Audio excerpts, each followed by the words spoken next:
Assalamualaikum warahmatullahi wabarakatuh. Sebelumnya yang saya hormati Bapak Zainal Abidin Muhja. Perkenalkan, nama saya Anissa Fadilah dari Lokal A3. Di sini saya bakal mempresentasikan materi saya tentang najis. Apa sih yang dimaksud dengan najis? Najis secara umum ialah sesuatu yang dipandang kotor atau menjijikkan, serta menyebabkan ibadah sholat tidak sah.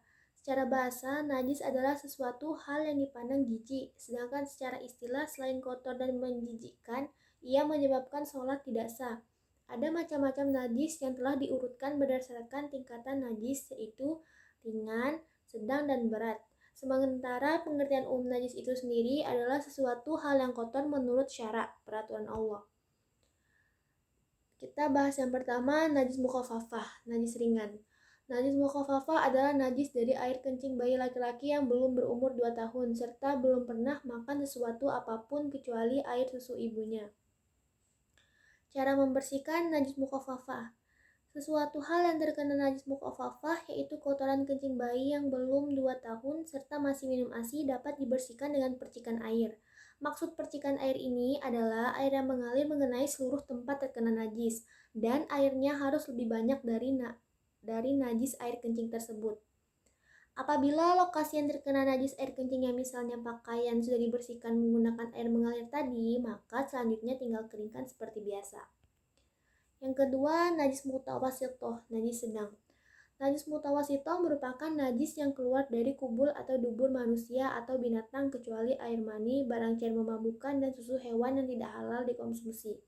Najis mutawasitoh terbagi menjadi dua, yaitu yang pertama ada najis ainiyah dan najis hukmiyah. Kita bahas najis ainiyah dulu. Najis ainiyah adalah najis yang berwujud, yakni tampak dilihat, semisal memiliki warna, bau, dan rasa.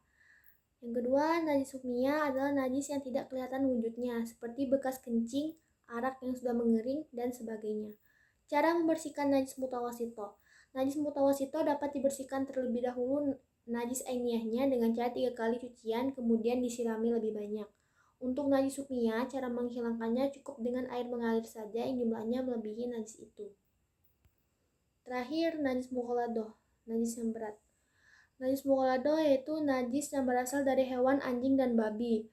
Cara membersihkan najis mughalladho, sesuatu hal yang terkena najis mughalladho seperti jilatan anjing atau babi wajib dibasuh sebanyak 7 kali, dan salah satunya memakai air campuran tanah atau debu.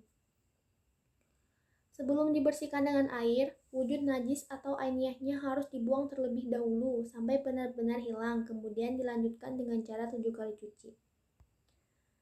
Ada juga najis yang dimaafkan, ma'fu. Salah satu najis yang dimaafkan adalah najis kecil tak kasat mata. Perlu diketahui bahwa najis pun ada yang sifatnya dapat ditoleransi atau dimaafkan. Artinya, najis tersebut tidak perlu dibasuh atau dicuci. Contoh najis yang dimaafkan misalnya bangkai hewan yang tidak mengeluarkan darah atau nanah sedikit pun.